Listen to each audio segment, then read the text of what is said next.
অন্তরালে তো আমি নেই কখনো। আমি তো সবসময় তো কাজে ব্যস্ত আছি পার্টি। আমি তো সর্বক্ষণ তো অফিসে এবং বুথে বুথে বিভিন্ন জিপিতে আমাদের পার্টির যে কর্মসূচি, সরকারের যে দুয়ারে সরকারের যে কর্মসূচি সেই নিয়ে ব্যস্ত আছে। আমি তো অন্তরালে থাকবো কেন?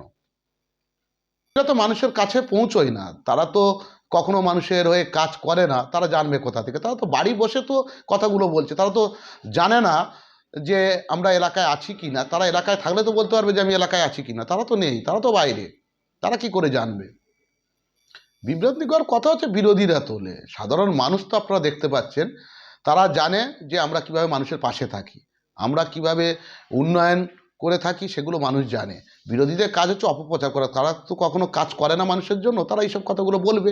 কিন্তু আমরা জানি মানুষের কাজ করতে হয়, এবং বাংলার মুখ্যমন্ত্রী মমতা বন্দ্যোপাধ্যায় যেভাবে কাজ করে চলেছেন সেটা আপনারা দেখছেন, এবং যা যা প্রকল্প করেছেন সেই সবগুলোকে বাস্তবায়িত করার জন্য আমরা সবসময় ব্যস্ত থাকি। মানুষ কীভাবে পরিষেবাটা পাবে জানি না। আমরা সংবাদ মাধ্যমে দেখলাম যে আজকের ডেট আছে, কিন্তু আমি জানি না উনি কি করবেন না করবেন, সেটা ওনার তো ব্যক্তিগত ব্যাপার, সেটা আমি বলতে পারবো না। কেন পাবে না? এখন তো আমাদের বিধায়ক সুকুমার দা আছে, তিনি পার্টির কর্মসূচিগুলোকে সেইভাবে নিয়ে চলেছেন বাস্তব করার জন্য। বাস্তবে তিনি সেইগুলোকে নিয়ে পরিচালনা করছেন। আমরা সেইভাবে এগিয়ে চলেছি এখন পার্টির কর্মসূচিগুলোকে নিয়ে। না, প্রচুর মানুষ তো আরও বেশি পরিমাণে তৃণমূল কংগ্রেসমুখী হয়ে আছে দেখছি। প্রচুর মানুষের সমাগম, কেন এত উন্নয়ন পেয়েছে, কেন থাকবে না মানুষ? লোকসভাতে মার্জিন বাড়বে আপনি? হ্যাঁ, প্রচুর মার্জিন বাড়বে, কারণ মানুষের যেভাবে তৃণমূলমুখী হয়ে আছে সেটা আপনারা সবাই দেখছেন এলাকায় ঘুরে। এখানে কত উন্নয়নটা হয়েছে সেটা আপনারা জানেন, সাধারণ মানুষও জানে যে কতটা উন্নয়ন হয়েছে।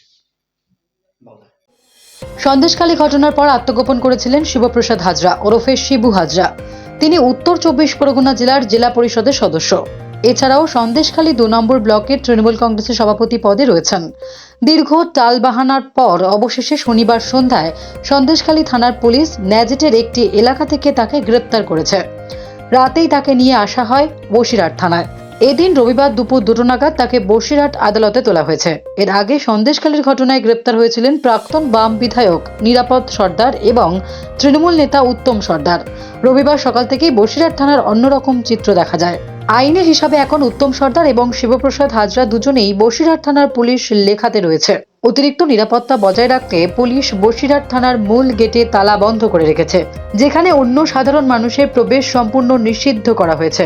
রবিবার ছুটির দিন হওয়ায় অনেক অফিস বন্ধ, ব্যস্ত মানুষের নানা কাজ ছিল থানায়, তারাও সমস্যার মুখে পড়েন থানার গেট বন্ধ দেখে। Bureau report, D Bangla news.